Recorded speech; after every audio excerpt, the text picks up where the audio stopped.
Part 2 of the F150 oil pump. Last video, I kind of alluded to the fact that I was going to change the oil pump out down here behind the timing chain gears, this little new part looking back here, and that it was going to be kind of simple. Well, I'm going to tell you what simple turned out to be. It turned out to be retiming the vehicle and pulling off the oil pan. Now, neither of these are terribly hard. Now, I did need some help on this because I didn't pull out the spark plugs, so it was kind of hard to get the timing here set. And that's because, first and foremost, I kind of took a lazy approach thinking that I would be able to just kind of pinch off the timing chains and reset them. No, they could have been further from the truth. The cams rotated around, so I had to rotate everything around. And I do believe I got it fully in time again. We'll find out once I get it all buttoned up, but I'm confident in that. And because the oil pickup tube going into the oil pump, there's two bolts that hold on to that. And one of them was too far down into the oil pan, so I had to drop the oil pan. Again, not a big deal.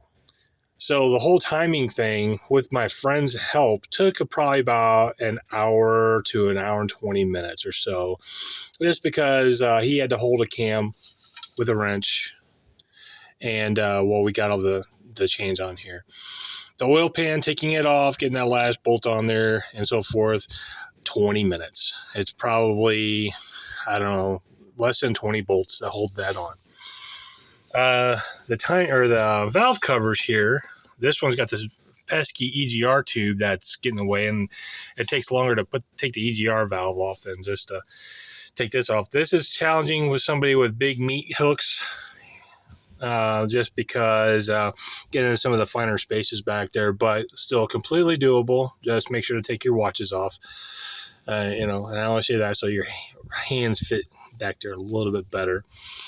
And so either way, I thought this would be kind of an hour and a half job, and realistically it's turned into about a 4 or 5 hour job. I've just been kind of working one part at a time. I got the timing done yesterday, was really tired, didn't finish that up. So today I'm going to put the timing chain cover back on, put the valve covers back on, and then try to get all the miscellaneous bolts, or things like the sparkulators at the sparkulators, but those things, the lightning injectors, bolted back on. A couple little things like this, things get bolted back on, tighten that up, yada yada yada, nothing but a big deal. And then hopefully I'll get all the rest of the gears and stuff put on, and that's it. So realistically, I've got 10, 20, 30 bolts to put back on and get torqued down. Not a big deal. I'm going to get this knocked out real quick. The point of this video, really, though, is to say that even though you think you might be able to take a shortcut, the reality will sometimes slap you in the face and say, nope, can't do that, bonehead. And you're going to have to just take the long way around. I shortcutted a little bit by not taking this valve cover off. All the bolts are out. But I just really didn't feel like taking the EGR tube off because it's probably rusted on there and it's a pain in the butt. Other than that, don't get frustrated when you try to take a shortcut and the shortcut doesn't work out for you. Just kind of laugh at it. You're like, okay, well, we'll just go through the steps, go through the process, and get it put back together correctly. And if you've never seen the inside of an engine or the 302, well, this is the 4.6 liter. I think it's close to a 302 engine. There's the timing chain set. I did replace this about 1,000 to 1,200 miles ago, so that's still pretty good. The biggest problem with taking this out is you have to reset these. All you need is a couple of paper clips, a little vise to push that down, wiggle the retention thing back in, then put a paper clip in there to hold that back in. It's kind of pressure charged, and hopefully I didn't ruin those. We'll see if I get some chain slap in here, but I don't think I do. It's pretty, tensioners look like they're pretty good. All right.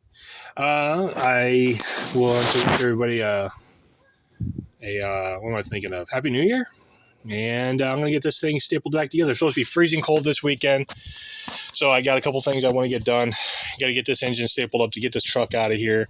And then I got to get this 4-liter put in the shop. And my shop, I need to build a bench back here.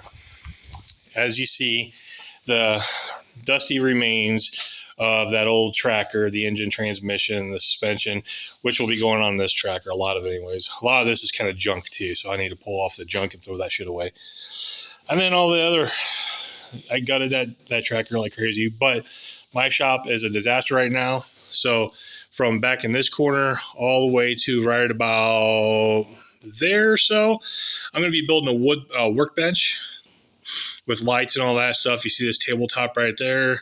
You'll be using that tabletop probably over in this corner, and that will be someplace I can work on transmissions, transfer cases, and so forth, and not worry and make the cleanup a little bit easier, I'm hoping.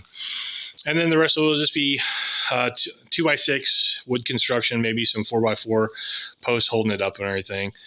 And yeah, this is, of all the projects I have, I've got the project tracker, project truck, project Jeep, project, some other projects. One of the critical projects I have to get done here in the next couple of months is actually building this workbench and some storage in here. I haven't got a chance to do that since I bought this place, and my shop is a flipping disaster. It's sort of storage unit, not really storage unit, but I have to just build storage for tools, old parts, and get this stuff organized. And then also when I get some of this stuff, you know, like this is a transmission and Jeep parts and all that, when I get that stuff thrown onto like my Jeep, it'll free up some space, yada, yada, yada.